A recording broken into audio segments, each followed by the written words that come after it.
bagaimana kita mempersiapkan anak kita cerdas sejak dalam kandungan. Jadi mendidik anak itu tidak hanya pada saat dia sudah lahir, pada saat dia sudah sekolah baru kita bisa didik, tidak.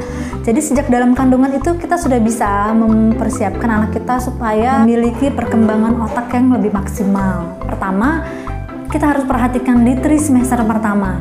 Janin itu terbentuk pertama kali itu apanya? Kepala, ya, otak. Maka di trimester pertama itu sangat penting. Makanya paksakan ketika kita tidak suka makan, biasanya kan mual ya wanita hamil di trimester pertama itu susah makan, nggak mau makan. Nah, paksakan untuk makan minimal ya buah-buahan itu kalau bisa masuk setiap hari ya. Sayuran, kemudian buah-buahan gitu ya.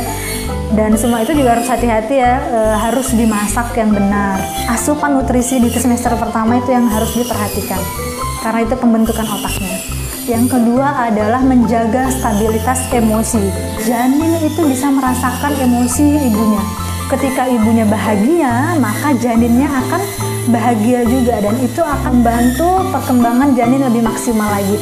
Emosi seorang ibu itu tidak stabil, misalkan dia sedih atau lagi banyak masalah, stres gitu ya, janin ini juga akan langsung secara otomatis dia akan melindungi dirinya dengan cara menekan perkembangannya jadi lambat, tapi itu untuk melindungi tubuhnya supaya bisa tetap berkembang. Maka dari itu kita harus pintar-pintar dalam menjaga stabilitas emosi wanita hamil. Semakin sering seorang wanita itu bahagia ketika dia hamil, maka kemungkinan besar anaknya lahir dengan cerdas itu jauh lebih besar. Anak yang perkembangannya lebih optimal, segala sesuatunya jauh lebih cepat. Misalkan bicaranya jadi lebih normal, cepat, jalannya cepat, daya tangkapnya cepat, daya belajarnya, cara dia belajar dan menangkap sesuatu itu juga lebih cepat begitu ya. Yang ketiga adalah sering-sering berinteraksi. Nah, ini sudah bisa kita lakukan ketika janin usia 6 bulan ke atas, 6, 7, 8 ya, 8, 7, 8, 9 itu yang paling baik ya kita interaksi. Kita sudah bisa merasakan pergerakan janin kita di dalam perut. Nah, itu kita ajak dia interaksi, sering-sering dielus. Biasanya kan dia ada tonjolan gitu ya.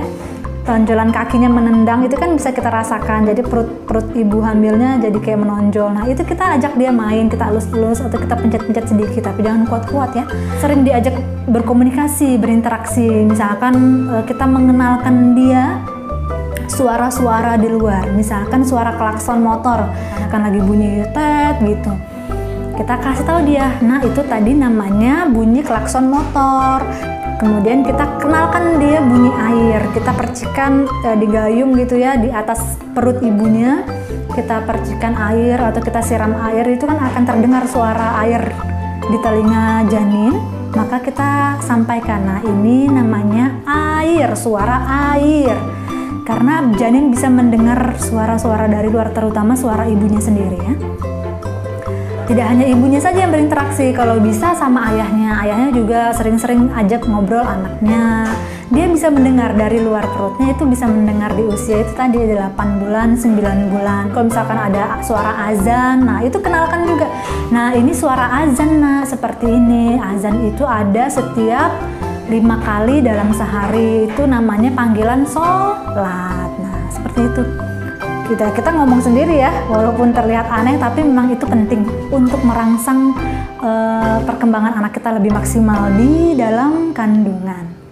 Selanjutnya yaitu membacakan cerita. Lebih banyak membaca buku pada saat kita sedang hamil. Membacanya juga jangan dalam hati. Ketika kita sebelum hamil, biasanya kita baca buku atau baca koran itu dalam hati. Pada saat kita hamil, latihlah kita membacanya itu diucapkan dengan suara, sehingga janin bisa mendengar. Selanjutnya biasanya itu mengajak wanita-wanita hamil untuk mengerjakan soal-soal. Biasanya soal-soal matematika yang hitung-hitungan ya. Ini harus diingat, kita harus melihat kondisi ibu janin, ibu hamilnya juga ya. Ketika punya tekanan darahnya terlalu tinggi atau tensinya tinggi, kalau bisa ya jangan tambah dibuat stres ya. Dilihat lagi kondisinya. Sebenarnya banyak sekali ya hal-hal yang bisa kita stimulus untuk mencerdaskan janin, bisa memaksimalkan kecerdasan anak kita sejak dalam kandungan. Kita persiapkan itu sejak dalam kandungan. Dan semua orang tua pasti menginginkan anaknya lahir dengan baik, dengan normal, dengan potensi-potensi yang lebih maksimal. Mudah-mudahan kita bisa menjadi orang tua yang jauh lebih baik lagi dan bisa terus belajar, menggali ilmu, mencari ilmu lagi seluas-luasnya mengenai bagaimana menjadi orang tua yang baik untuk anak-anaknya. Terima kasih, sampai bertemu di topik-topik selanjutnya. Assalamualaikum warahmatullahi wabarakatuh.